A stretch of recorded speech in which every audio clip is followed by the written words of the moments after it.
Budget भाषण के दौरान वित्त मंत्री निर्मला सीतारमण ने डिजिटल रुपी का ऐलान किया है। ये एक डिजिटल करेंसी होगी। वित्त मंत्री ने कहा कि वित्त वर्ष 2022 से 23 की शुरुआत में ही आरबीआई की डिजिटल करेंसी डिजिटल रुपी को लॉन्च किया जाएगा। इसका मतलब यह हुआ कि आने वाले समय में आप अपने पर्स में कागज के नोट या प्लास्टिक मनी जैसे क्रेडिट और डेबिट कार्ड रखने की जरूरत नहीं होगी। डिजिटल रुपी के जरिए आप सभी तरह के पेमेंट्स और ट्रांजैक्शंस कर सकते हैं। हालांकि अभी भी डिजिटल पेमेंट के जरिए आप ऐसा कर रहे हैं, लेकिन डिजिटल रुपी और डिजिटल पेमेंट में बहुत अंतर है। आज डिजिटल रुपए को लेकर आपके मन में कई सवाल होंगे, लेकिन इससे पहले यह समझ लेते हैं कि डिजिटल करेंसी लाने के पीछे सरकार की मंशा क्या है। सबसे पहली वजह तो यह है कि सरकार कैशलेस इकोनॉमी को बढ़ावा देना चाहती है। इससे कैश पर निर्भरता काफी कम हो जाएगी। एक आंकड़े के अनुसार भारत में हर साल करीब 30 लाख करोड़ रुपए का कैश ट्रांजैक्शन होता है। डिजिटल रुपी एक कॉस्ट इफेक्टिव यानी कम खर्चीली तकनीक है। इससे सरकार को नोट छापने और इसके ट्रांसपोर्टेशन का खर्च बच जाएगा।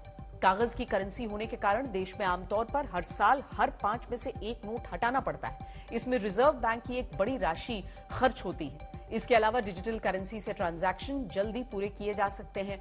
मौजूदा दौर में डिजिटल ट्रांजैक्शन में 1 मिनट से लेकर 48 घंटे तक का समय लगता है। सबसे बड़ी बात, डिजिटल रुपी से भ्रष्टाचार को काबू में करने में मदद मिल सकती है, क्योंकि डिजिटल रुपी को ट्रैक किया जा सकता है। इसके पेमेंट को छिपाया नहीं जा सकता है। आमतौर पर भ्रष्टाचार को फलने फूलने में कैश का बहुत बड़ा रोल होता है। इस तकनीक से कैश का इस्तेमाल बहुत तेजी से कम किया जा सकता है।